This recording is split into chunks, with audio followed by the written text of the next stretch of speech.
कहते हैं कि नरक चतुर्दशी के दिन ही भगवान श्री कृष्ण ने अत्याचारी और दुराचारी नरकासुर का वध किया था और 16,100 कन्याओं को नरकासुर के बंदीगृह से मुक्त कर उन्हें सम्मान प्रदान किया था।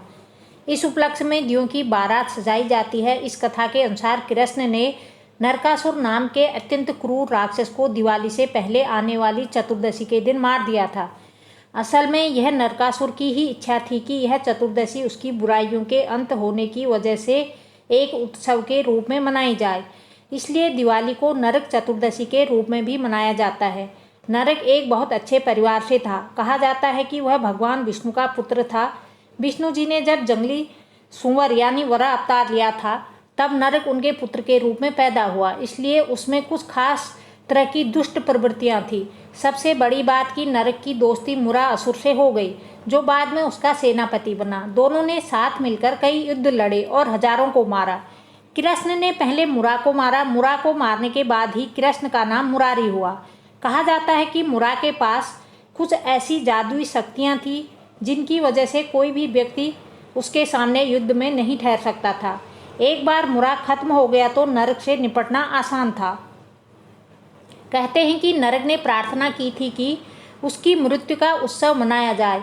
बहुत से लोगों को मृत्यु के पलों में ही अपनी सीमाओं का एहसास होता है। अगर उन्हें पहले ही इसका एहसास हो जाए तो जीवन बेहतर हो सकता है, लेकिन ज़्यादातर लोग अपने आखिरी पलों का इंतजार करते हैं। नरक भी उनमें से एक था। अपनी मृत्यु के पलों में अचानक उसे एहसास हुआ कि उसने अपना जीवन कैसे बर्बाद कर दिया और अब तक अपनी ज़िंदगी के साथ क्या कर रहा था।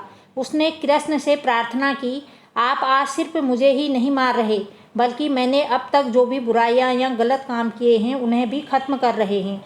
इस मौके पर उत्सव होना चाहिए। इसलिए नरक चतुर्दशी को एक राक्षस की बुराइयों के खत्म होने का उत्सव नहीं मनाना चाहिए, बल्कि आपको अपने भीतर की तमाम बुराइयों के खत्म होने का उत्सव मनाना चाहिए।